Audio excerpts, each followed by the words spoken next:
Hello, and welcome to the Special Needs Sibling Podcast, where we talk about what life is really like as a sibling to someone with special needs. I'm your host, Charlene, and today our guest is Jessica. Welcome to the podcast. Hi, thanks so much for having me. Yeah. I guess we'll hop into it. Can you please lay out your family structure, kind of like where your place is in the birth order and who has a disability in your family? Sure, yeah. So I am the oldest, and my younger brother, Billy, has autism. Cool. Any fun facts about like his particular, not version of autism, but you know how it's like there's a very wide spectrum of things. Yeah, he is. So it's interesting. Like the terminology has changed constantly, and so I'm not sure what the latest correct terminology you're supposed to use is.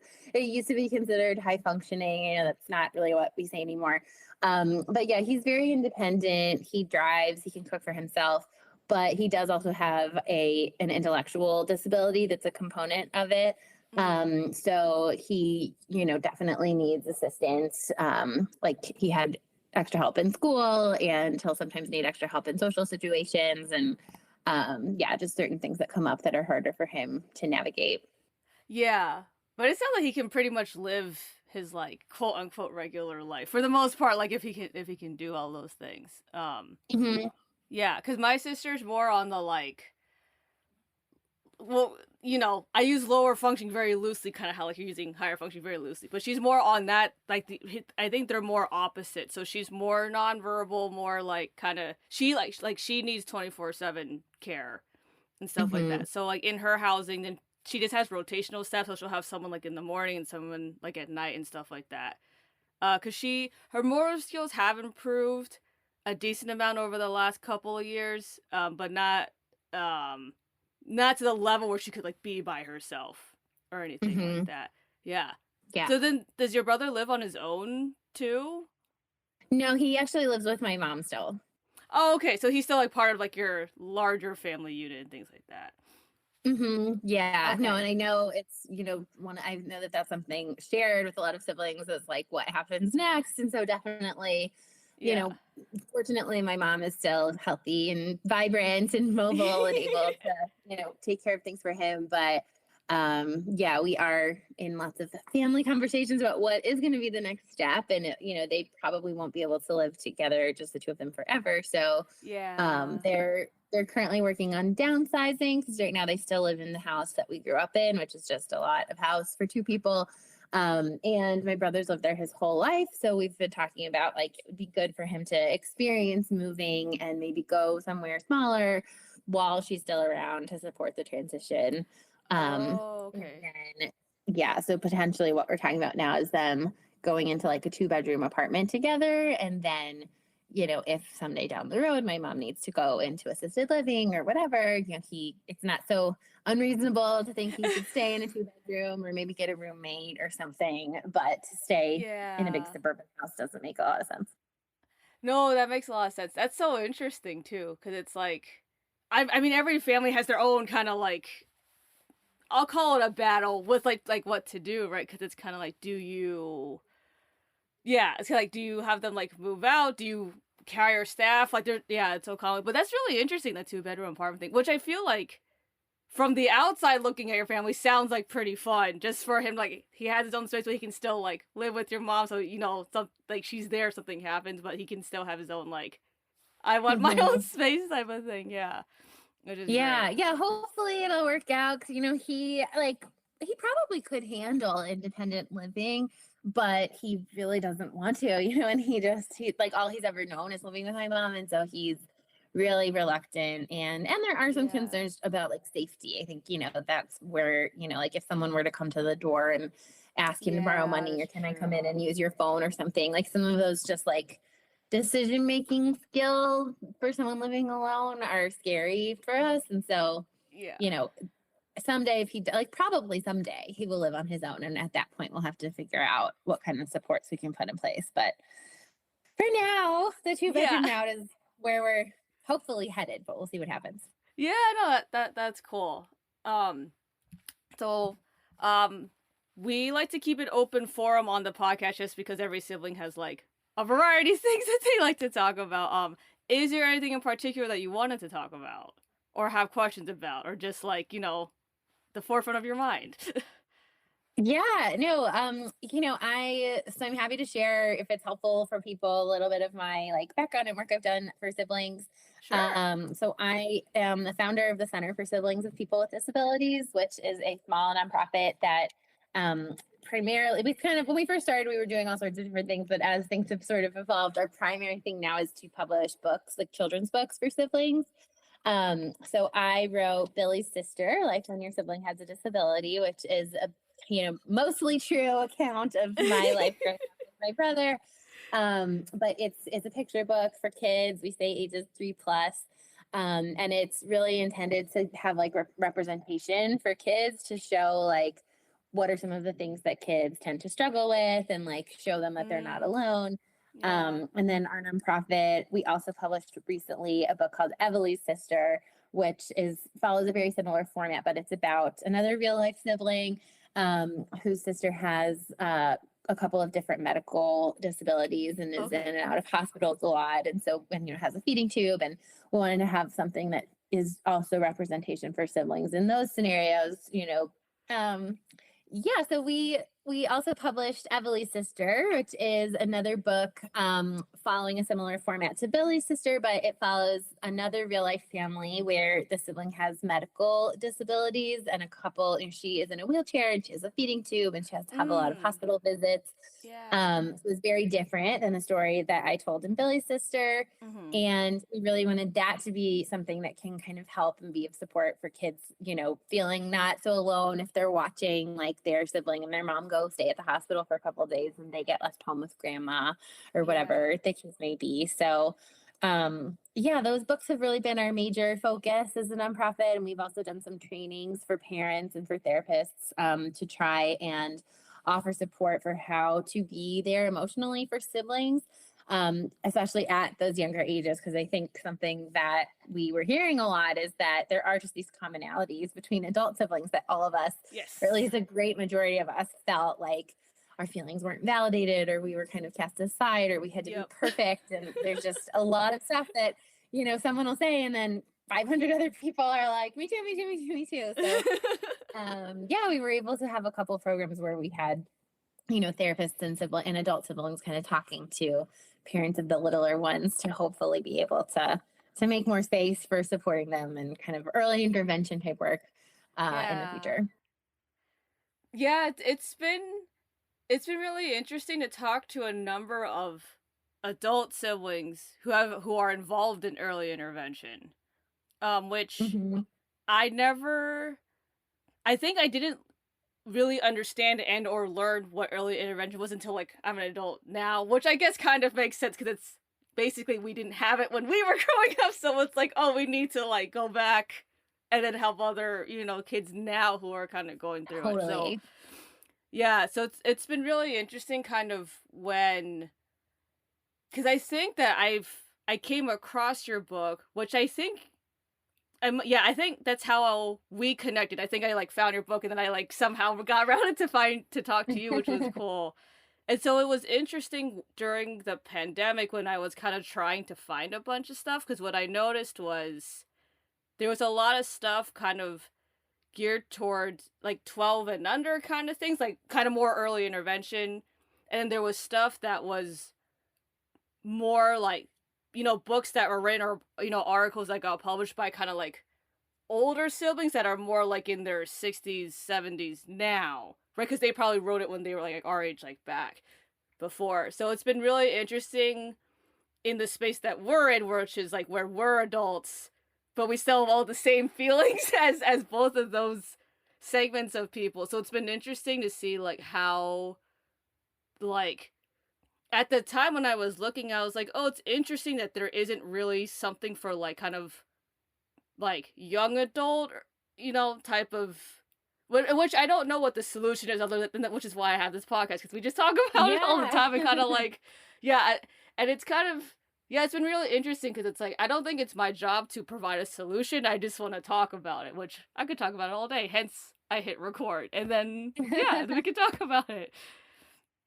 Yeah, yeah, it's been really cool. And like it's really interesting for me too, because when we first started our nonprofit and when I wrote the books, like I actually really wasn't seeing a lot for little kids either. Like so Okay. Subgroups is an amazing organization. And like the main thing that I'm Yes. always referring, because now that we've gotten a little bit of like publicity and press and our books are selling, like Hmm. people will email us sometimes and want in-person programs. And at first we sort of were dabbling in should we offer an in-person program, and then we kind of made the decision as an organization we're just going to refer to Subshops because they're already doing Yeah. it in terms of live programming.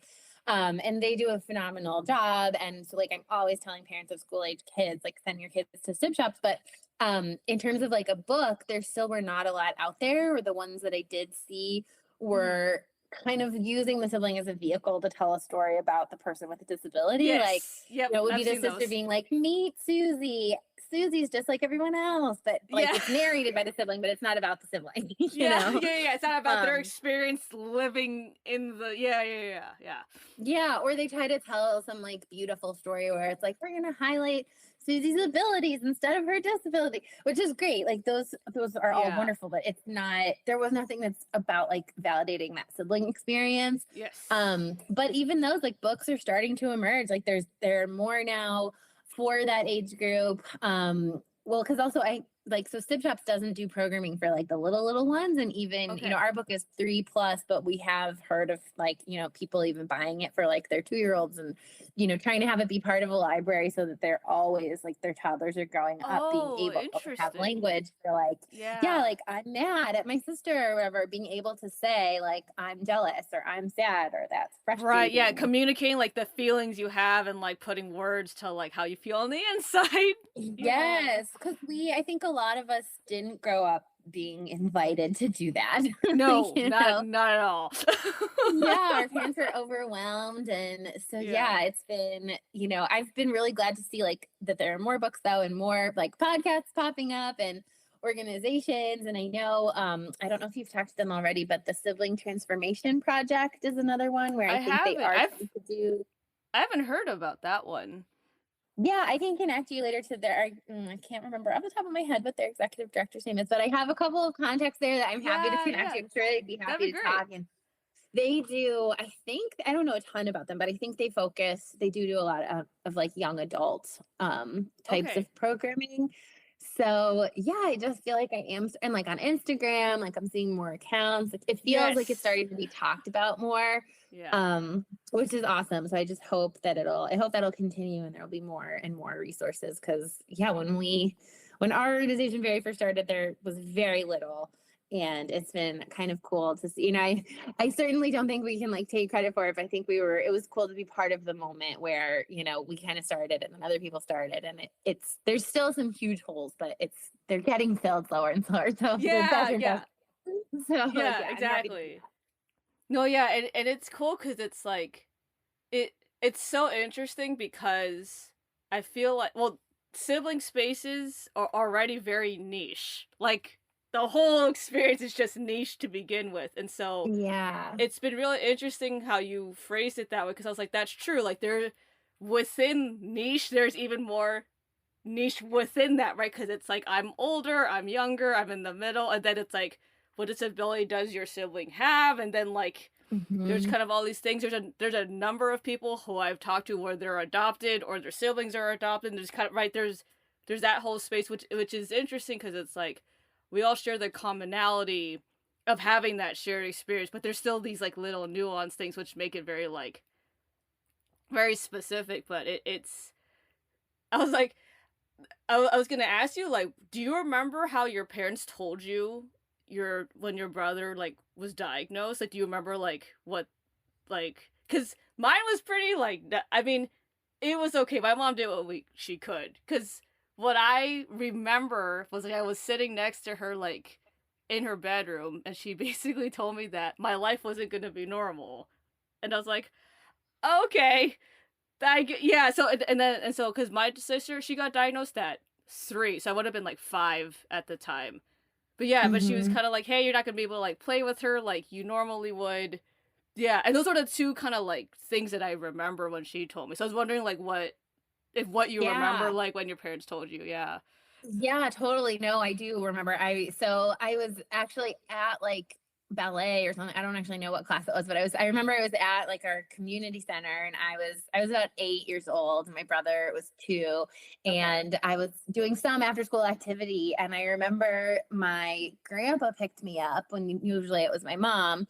And so I was already like, what's going on? Like, why are you here instead of mom? And he was Yeah. like, well, I was not feeling well. And then I got home, and my mom was like in her bedroom crying with the door closed.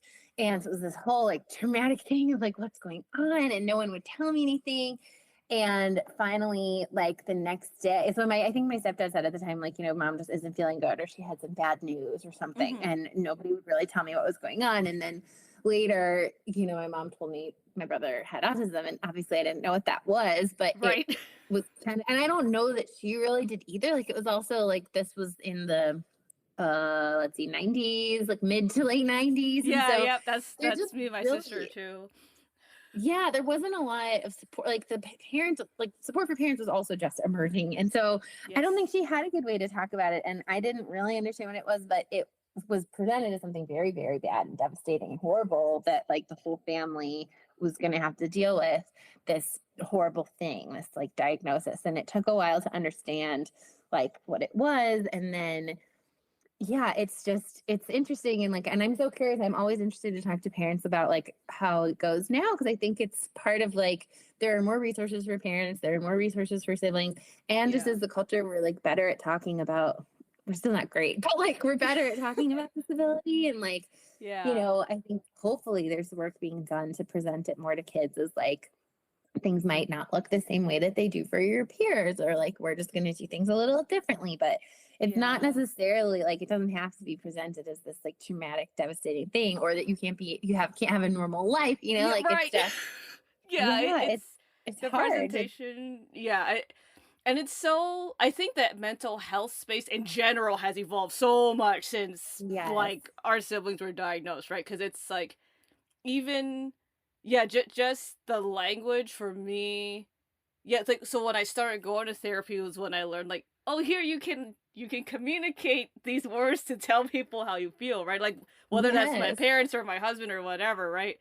And it was so interesting because it's like the more that I use that now as an adult, I was like, wow, like had I learned that as a kid, would have changed so much, right? Because I had all these feelings, but I didn't like know what to do with it. But at the same time, you kind of have the like, oh, but I don't want to burden my parents because there's all their stuff happening. So it's interesting like, yeah, it's interesting now to think about it because it's like, oh, even if I had the words, it would be interesting how that changes the dynamics too of like parents talking to their kids about because it's like I wonder if I wonder if like those kids who are like, like kind of 10-ish now in like 10-20 years, like if they will feel like the same level of wow, I really didn't want to burden my parents just because the communication and language around telling your parents how you feel is just so different versus when we were totally. growing up. Yeah. Yeah, yeah, I'm really hopeful that they won't have the same experiences, or that it'll be, easier. But it's still, Right. I mean, it's fascinating. Like I think it just changes. Like my guess, unfortunately, like I hope that this won't be the case. And maybe in 20 years, today's Yeah, exactly. I'm like, political give it but another like decade. it may be another round, but because I Yeah. think there's still a lot of work to be done. And like, I think parents are definitely getting better at giving kids languages for emotion. And like, Yeah. I think our culture in general is making it more okay to talk about how you feel. So hopefully that's making a huge Mm. difference. But I think parents still just have a really hard time with some of like the thornier feelings. And like a lot of what has come up sometimes in our like parent trainings is like parents don't want to see or believe that like the neurotypical sibling or whoever is like Mhm. mad or jealous. And like some of those like things that we consider to be Oh. like uglier emotions, they'll ask questions like, well, how can I stop that? Like, how can I make Ah. them not mad? Or they'll say, or they're just in denial. They're like, no, like my kids love each other so much. Or my, the neurotypical kid in the family is like, just actually loves being the helper. And those might be true. Like, it might even not be denial. It's just like, has that kid ever been asked, is this also hard? Yeah. Yeah, Like, yeah. do you have any other feelings about this? And I think, it's been really enlightening for me as we've had like therapists join us and Mhm. try to give tips and stuff, that like I think and I get it. I have a 1-year-old now, and I think about it all the time that like if we fortunately, so far he seems to be developing neurotypically, but if we have a second kid, like I was, of course, and there's a whole different road you could go down, that I was Yeah, so I was like nervous. that's another, yeah, but keep Yeah. going. Yeah, a whole other thing. Yeah. Um, but yeah, if we have a second kid, if that kid has disabilities, like I don't know, I'm sure that as a parent, it's devastating and difficult and like so complex. And you don't like, no one wants to see their kids not like each other or say or fight or be jealous of one another. But Yeah. what the therapist kind of pointed out is that like that's actually true in every sibling relationship. And like, I think sometimes parents of kids with disabilities they don't realize that sometimes like saying I hate my sibling or I'm mad at my sibling, like it doesn't mean that you've raised a horrible person who hates people with disabilities. That's just like an age appropriate way of expressing yourself. And kids in neurotypical Oh families say yeah. they hate each other too. It just happens. That's childhood. That's having siblings. And Yeah. so like we were, a lot of the work we've done has been to try and get parents to be okay with kids saying, I'm angry or I'm jealous or I am mad at them, or have parents understand that sometimes that's the appropriate response, like especially in maybe not the hatred, but like, there are families where the kid with a disability might be kind of violent and they hit their Yeah. siblings or they bite them or whatever. And, you know, obviously again, like I have so much sympathy and empathy and, my heart goes out to these parents and I have, hope that I won't have to experience that. It's very scary, Yes. but it's also, I just remember there was one moment in one of our parent trainings where there was a mom who asked in like the Q&A, she asked the therapist that was there, Hmm. my kid with a disability he's like a biter and a hitter and he's always pushing his younger sister, Oh and she's man. just learning to talk, and her first words are I hate, Johnny Rivers. I don't know. And she's like, I'm so sad, I'm so devastated, I'm so sad, like how do I get her to stop saying that?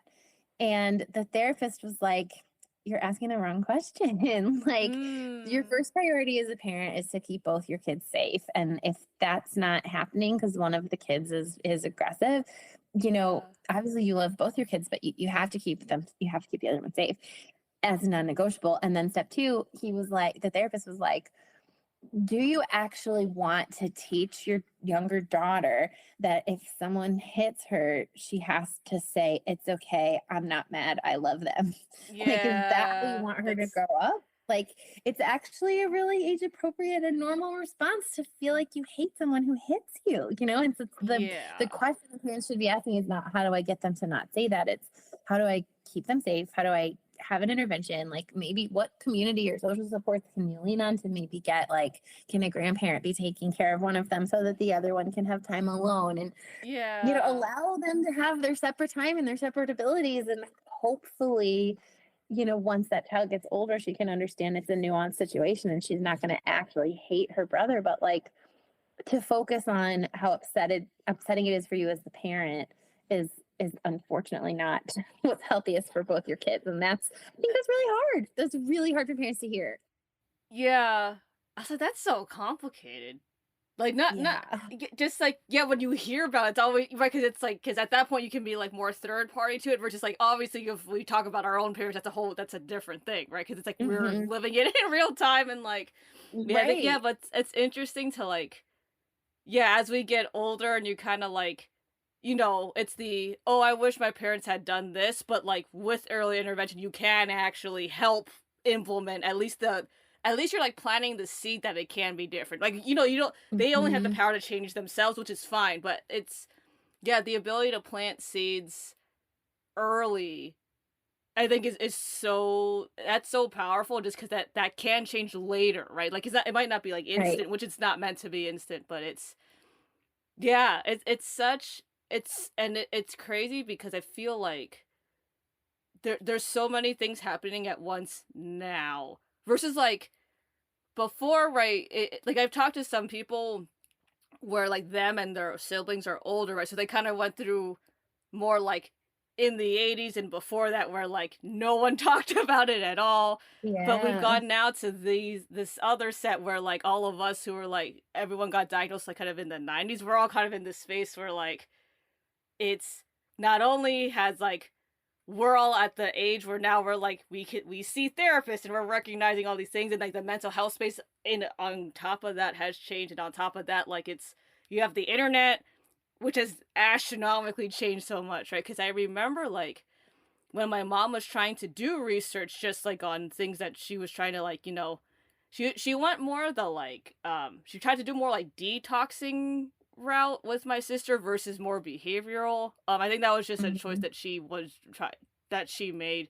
And so the number of, like, like, books from the library or, like, articles at that time that, like, existed that were like, it was just so different than now. You can kinda you put it in a Google search engine and you're like get 10,000 articles and then you don't know which ones are real just because you have people who are kind of like clickbaiting, but you have like real legitimate articles too from like, actual like research and stuff. So it's like, which I think about, like, that must be so overwhelming for like everybody. Like, regardless if you're a Mhm. sibling or a parent or a person with a disability, the internet's just kind of scary sometimes. It's Yeah, the like, Wild West. yeah. Yeah, I know, but it's true. There are definitely, like, thank goodness, there are more resources out there now. Yeah. And yeah, and compared to like the 80s and even the 90s, like, I am glad there's more now. There's still so much work needed, but like, I think one part of what some of these other organizations I know are working on, like the Sibling Transformation Project and the Sibling Leadership Network, I know they um, are very much involved with like advocacy and, Hmm. trying to kind of like dismantle some of these systems that make it so hard. Because like, even when I think about this example of like the parents of the kid who hits or something, it's like, well, what options are available to them? Like, it Mm. depends on what their insurance is and where they live, and like, how can they keep their two kids separate? What behavioral therapies or options are provided so that they can keep both their kids safe, or develop anger management techniques, or like whatever, get the younger one into therapy. Like, I Yeah. think it's like I sort of see our nonprofit's role as, we're trying to provide some tools like the books and the trainings, and we're trying to, Mhm. put out there like, this is needed and here are some ideas. But there's still only so much that parents can do if they're burned out. Like, I mean, I think about this just now. Like, I have a 1-year-old, like I said, and it's even with a neurotypical, thank God, healthy 1-year-old, like, it's a lot of work. And, once you have two kids, like, and then you add a disability on top of it, like, these parents are stretched so thin. And if there aren't community supports and they are having trouble finding the resources, or they go on Google and they don't happen to find the right thing, it's like, I feel like that's where there's still so much that's needed to like make it trickle back down to siblings, because siblings are only ever going to be able to like really have everything else we need when we're young if parents also get resources so that they have the bandwidth and the like, they need bandwidth and tools and support. Like, there's so much this Yeah. like multifaceted network that's needed for everyone involved to be able to have a little more support. And it's a journey and a Yeah. battle. It's hard. Yeah, and that's why it's it's uh it's definitely an interesting thing how in like I feel like in the disability, like the greater network of what it is, like it's definitely like there's so many specialized people, which makes sense at this point, right? Because it's kind of like there's no like parents. Like, parents can't do it by themselves. Like, no matter how hard you try, right? Even if you read every book, every article, you did everything that a therapist told you to do, like, Hmm. you can't facilitate everything by yourself, right? There needs to be some Yeah. sort of community or some sort of support group or some sort of, like, you need to be outside of your inside house in order to actually facilitate kind of a more quote unquote normal-ish life where, Yeah. you know, they can have some of a normal life or at least have the opportunity to do more normal things, right? And it's like there's so many Mhm. people within the larger disability community that like, oh yeah, they can just refer each other to this or to that service or to this person or to this organization. And it's so interesting how like interconnected it is, just because there's obviously people who are going to be more connected than others just because they're more their specialties are more like interconnected, right? Because if you have like medical needs, you're gonna go kind of like a certain route of people that you need to talk to versus, a lot of the kids with autism have more like there's other sensory things. So you kind of go, you need to talk to people who kind of like understand that part. So it's interesting to see like how it's funny how specific people are, but it's very needed at the Mhm. same time because you can't have, yeah, you just can't be the multiple solution place or service because it can't exist because it's not meant to do that either, which is Yeah. Well, and interesting. it's Yeah. difficult. Like, yeah, it's very, we thought about that a lot in terms of like, should we even start our own organization or, Mm-hmm. and I don't know. And it's still, and it's a continued question because it is like, we are constantly trying to make sure that we're filling a need and not just repeating like resources that are Yes. already out there, which is why we're like, okay, no more, like, we're not doing children's programs. Let's just support, like throw all our weight Oh beside yeah, just it's just like supporting the jobs. that makes sense. Like, because there's not enough. I mean, funding is a lot of where it comes down to. It's like there's like Oh, the there's social yeah. support, like on the one hand, like depending where you live, like what your insurance is, like there's Mm-hmm. what's literally available to families to support them no matter what. And then funding for sibling organizations, there's really not enough for us to be competing with each other, So Yeah. like really wanting to make sure. But I think like all of the sibling organizations I've encountered, they're pretty much started and moved forward by individual or groups of siblings who are really like passionate about a Mm-hmm. certain thing that affected them or a certain path forward that they see for change. And so they like with all their own like blood, sweat, and tears push it Yeah. forward. Yeah. And sometimes they're able to get a little funding to help them out. But like, yeah, we all like it would be great if there was just a one-stop shop you could go to and every Yeah. level of, sibling support you could find it. But it's I've said before too, that's also like, consider for like cancer, right? Like there's not Okay. just one cancer nonprofit. Like there are gazillions and some of them are based on the Oh, type of that's cancer. true. Some of them are based on supporting kids with cancer. Some of them there are actually resources out there for siblings of kids with cancer. Like there are different nonprofits and then there's also different tones. Like there's I mean, I don't want to use this word on your podcast, but there's the like F cancer group, that You're sort of right. like takes the stand is all like we're all about like talking really bluntly and letting out your anger and like we're gonna gather together and say like Oh, and then there's the interesting. people that are like, let's bring care packages to the kids in the hospital and it's like a smart Yeah, sweet, like like very polar opposite vibes yeah, of there's a how range. yeah.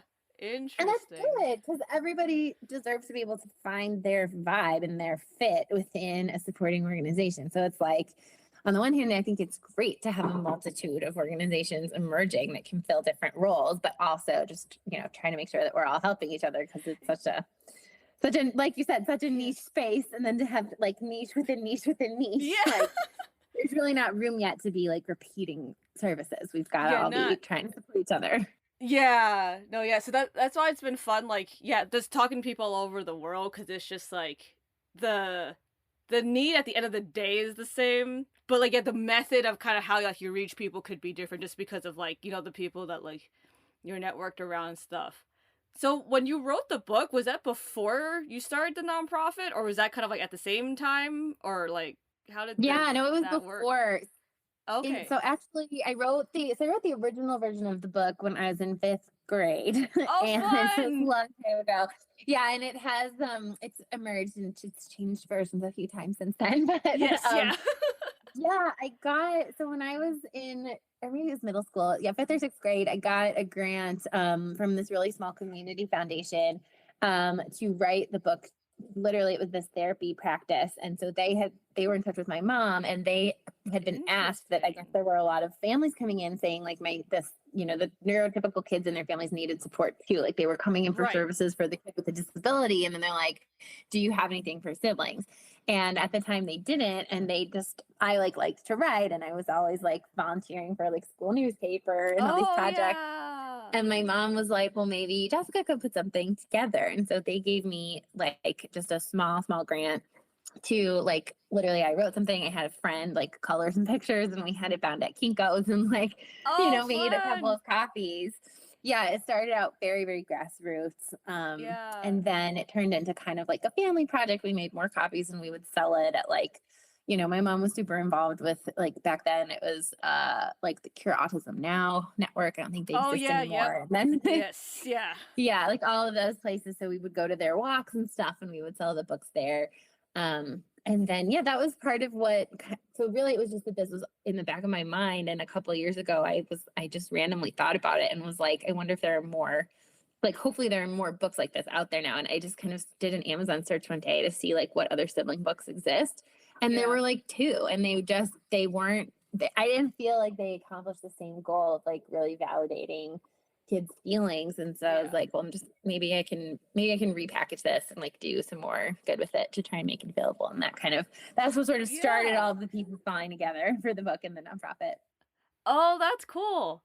Yeah, it's so funny because so when I started looking for books at the beginning of the pandemic, so what I came across yours, I came across some other ones, and then what's funny now is that as I've started this podcast, I've met like 3 other people who've written books since the pandemic. Like they all have like post 2020 There's published like a boom. dates. I think we all needed a COVID project. Yeah. So it's been so funny just to like, like they I mean, we all had time, so that makes sense. But yeah, it's been so fascinating to kind of like collectively just meet people that happen to write, because it is just funny because like at the time I was like, oh yeah, like there's not that there wasn't anything, but like there wasn't anything for people in our age range. I think that was my thing, right? It was kind of like there's stuff like for kids, which was good, and there was like kind of stuff that was older that was written, which is not, it's not bad, it's just not now. Right. So there's a certain level of like, it's different, like the concerns were just different, like a lot of it still resonates, but it's just different over time. And it's interesting because like I've met some of the authors of like some of the older books, right, where their siblings, because they're both like 70, and so they were like living in a period where like it's just you kind of sent your sibling to like not an asylum, but something that was equivalent to like kind of an asylum, right? Like an institution. Oh, there we go. Thank you for the word. I was like, there's a word for it that I can't remember. And so it's because I was thinking about the Beauty and the Beast scene, like in Get, like where he like gets on set. Yeah, that's what I was thinking about. Yeah. And so it was interesting because it's like, when I talk to them like in person or like over video, like it's that's type of connect. It's so interesting, right? Because it's like the way that things are now are like nothing like when they were growing up, but like when you talk to them, it's like you can still relate to all of the things. And it's like I wonder if that translates, because I haven't read their books, but I know that they've written it, so it'll be interesting how that translates now that I've met them versus like if I just had read it and just like, gee, I don't know. Well, and I wonder too if like I'm sure COVID had something to do with it. And then also just like, I wonder, and I hope that like we'll keep seeing more and more books because of like kind of the combination of like mental health being something you can talk about more. And so people are more like, we feel like we have permission now to talk about these things. That's like self-publishing, like we fortunately like our nonprofit was able to like raise money as a kind of like one version of it, but essentially we self-published the books just to get them out there. Like you used to have to wait for some publisher to accept your work. And now it's like, we were just able to decide like, we want these resources out there. And I think a lot of people are self-publishing their memoirs or whatever, and so hopefully like, I think there's just a couple different factors that make it easier for people to tell their stories. And then hopefully eventually that will lead to more resources and support. No, yeah, that's true. Yeah, I was like, that part makes it so fun. Yeah. I always love hearing different people's stories and then finding those common threads, because it's just like there are so many, no matter what different, like we're saying the different niches and like type of disability and age, and like there are huge factors that make everyone different, but there's also just, it always feels like there's a few threads that everyone has in common. Yes. No, exactly. Yeah, it's like thematically there's always a tie, because even when I talk to my husband about like, he'll listen to like everything, right? He's like, oh yeah, but he as someone who's not a sibling can see like threads of just multitudes of things, right? Because there's just so much connection, and it's like, and there's stuff that and that's why like what every time when I talk to people for the first time and I explain it, and I always tell people like I'm very informal, because it's very much like, was that if we weren't informal, we would not be talking about the same things. It just doesn't for in the sibling space, it just doesn't work, because it's like once it's formal, you already have like 10,000 other filters of like, oh no, I have to say these things about my parents and my sibling, and like, oh, and it's kind of the very much the like, oh, it wasn't that bad, right? It's the very much it's a subconscious repression of your feelings, and it's crazy that even as adults who now like, right, we're talking and it's like we can tell all these things, but the minute that you're like, oh, you're gonna be on this formal interview, you're like, okay, you're right. It's just so much into Totally. Or like, you feel like you have to yeah. say the right words, or like they're so, and that's a whole, I mean, you'll have to have like 4 different podcast episodes about all of these things because there's so many roads you could take it. But like Yeah. the terminology, like I've struggled with that personally, that it's like I grew up saying, has autism, and autistic was really offensive. And now it's the flip side. People are saying you're supposed to say autistic and not has autism. And it's just like there's Oh so yeah, many different yeah. things. It's like I Like the don't. puzzle piece is evil. Like there's just, Oh it's hard to yeah, keep up with. It's hard that to do the one. right I thing, and you can't make everyone happy all the time. And if you're worrying too much about getting it right, like that's just another, I feel like that's another thing that just makes it difficult for us to be like, okay, I just want to tell my story and talk about my emotions. yeah. And I'm not attaching like so much importance to this word. And I know that other people do, but like, yeah, it's a difficult thing to navigate. No, yeah, and that's been the really interesting thing talking to people who are like in different decades of life, because there's definitely Mm-hmm. like the way people will talk about just the situations in general, like the experience is so different. Like within Yeah. decades of each other, it's like, yeah, and we can have like kind of the same like family structure or same disabilities or whatever, but yeah, just the language and the demeanor of which people communicate around it is just so different, because I just in the regular culture of the world, like it just every 10 Right. years it's just like, okay, it's gonna be different now. So Yeah, I'm trying to it's be like politically correct, but also genuinely I, sensitive. Like genuinely, I want to call people what they want to be called, and like never ever want to offend someone. But then there's also like, well, what about like what I grew up saying, and like the exactly, yeah. new If I terms are offensive to me. you know? Yeah, and it's like if I grew up this way and I learned only these 6 ways of saying it, like I'm not gonna learn another 10 by the time, right? And it's kind of Yeah. like, and it's really interesting, right? Because it's like, on some level, it's like half the time I'm not even with my sister when those conversations happen. So like, does it really matter if it doesn't offend me, right? Like I don't like it's Hmm. not if she's not with me and they're not personally attacking her in any way, right? I'm like, Yeah. Or and like, I what think about like their preference? Like, my brother has enough language, and he grew up that it was offensive to say autistic, and he prefers has autism. And like, then there oh, are all of these autistic self interesting. advocates saying the other way.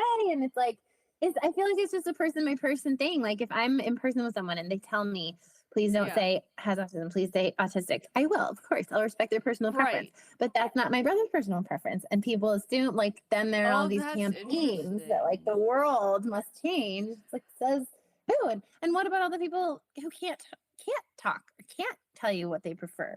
Like it's Yeah. just very thorny and tricky, and you could talk for That's hours about that too. yeah, because I was like, yeah, because yeah, even if I tried to ask my sister that, don't think she could tell you, because she just Yeah. right like she does one word sentences. She doesn't do like long form anything. So like I don't even know. Yeah. I remember I used to like in my head when I was a kid. I used to be like, it's like kind of like, what would you give to be able to talk to your sister for like 24 hours? I would have literally give anything. Like I was almost like to Yeah. the level I will die just so I can talk to her for 24 hours. Like just because Mhm. you can't. Yeah. It's just yeah. There's just something about it. You can't. There's nothing that's not worth that trade at all. Mhm. Yeah. Yeah. Well, and that's part of too, like, I mean, yeah, I feel like I know we're getting towards the end of our time, and there's so many different roads we could go down, because that one makes me think too, like, I think, we were talking about like honesty and being able to like just comfortably talk in an informal atmosphere. It's like that's Yeah. another one that it's so difficult. Like I definitely encounter this with my brother, that like there's a lot of things I really support, like trying to do, like self-determination and like self-advocacy. Like obviously Yes. that's amazing. And we're always trying to give my brother like whatever tools we can to help like empower him and let him make his own choices.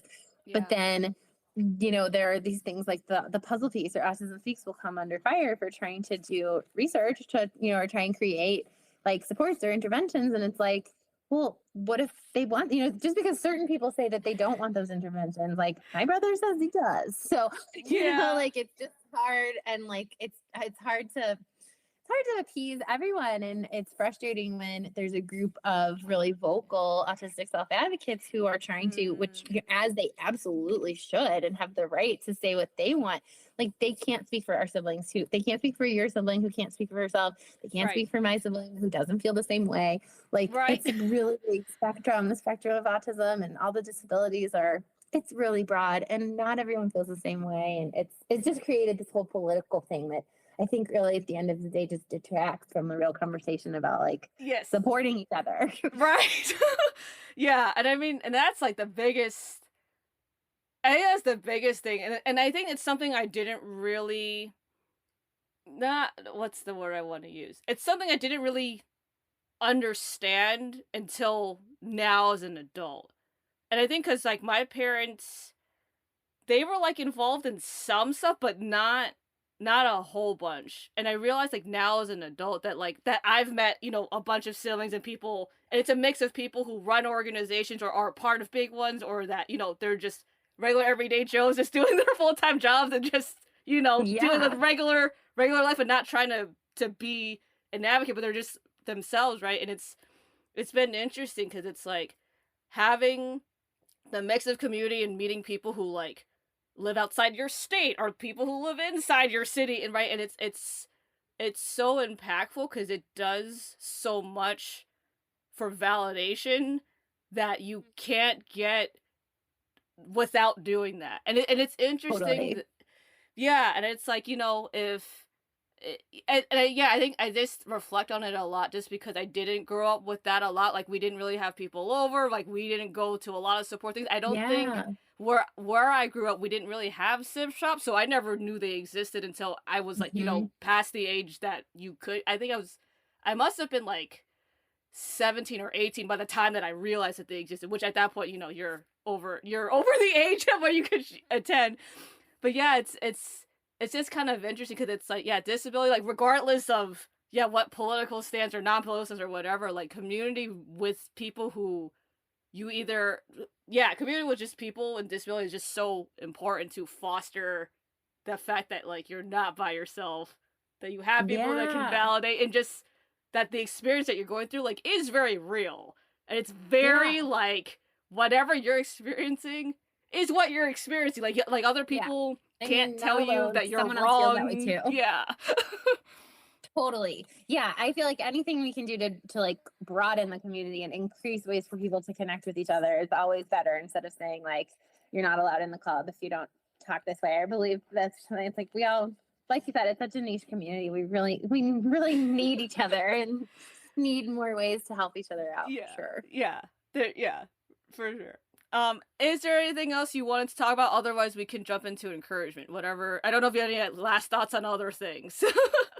Yeah, no, I think think we've gone down a lot of different possibilities. And yeah, But no, I yeah. think for those were all the main things. And there's so much we could probably keep talking about. But no, I think probably Yeah. those And are all of my burning things to share. yeah, which I appreciate, and that's the fun part about just being two siblings in a room. It's like we just talk like anything, like literally, like, and it's amazing because it's like I will talk to everybody about different stuff, but thematically, yeah, it's thematically it's the same. It's great, like I love it. Yeah. So I guess we will end with what are some words of encouragement from yourself to other fellow siblings listening? Yeah, I think, similar, I think to what we just talked about, I kind of think where we organically ended is exactly it. It's just like whatever it is that you're feeling, whether it feels like something you're comfortable talking about out loud or not, like even if in your head you've gone to a place where you're like, oh, I could never tell anyone that, like you really probably aren't the only one who has had a Yeah, difficult or whatever type of experience. And like finding community is so important and being able, to not feel alone. And I think like all of us deserve to feel validated, and that's really like yes, I just think that's the first step. Like everything else can fall together, but you have to acknowledge what you feel first and then find the path to work through it. Maybe it's yeah, that you're really passionate about like we need to find supportive services for parents, and like we need to change the way that we provide jobs or housing for people with disabilities, like whatever it is, whether it's yeah, something that you would see as like constructive or not constructive, positive, negative, like however you feel is how you feel. Just start there and like allow yourself to feel that way, and then try to find some other people you can be in community with, and it hopefully can evolve from there, and things yeah, can get better and you can yeah. feel more supported. Yeah, because if anything, even if that, yeah, you don't like change the whole planet, you know, like you just feel better as a person, and I think that's such a big Hmm. step for like siblings. Is just you just feel better about yourself, and you're like, Yes. okay, and being at Yeah, peace with just that, let it great. out. Yeah, Let it exactly. out in it. It's gonna feel good. Just let it Yeah, out. Just talk to awesome, someone. Yeah. cool. Well, thank you for being on the podcast, Jessica. Thank you so much for having me, and good luck. And yeah, I hope that you're able to talk to lots more interesting people and start interesting conversations. I'm looking forward to listening. Most definitely. Thanks. All right. Take care.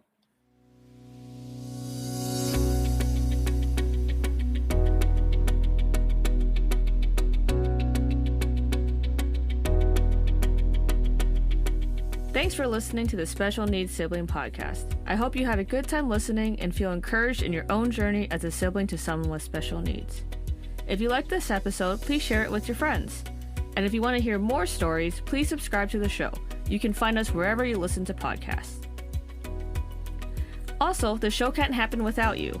All special needs siblings have their own unique stories, challenges, family dynamics, and lots of life to talk about and explore.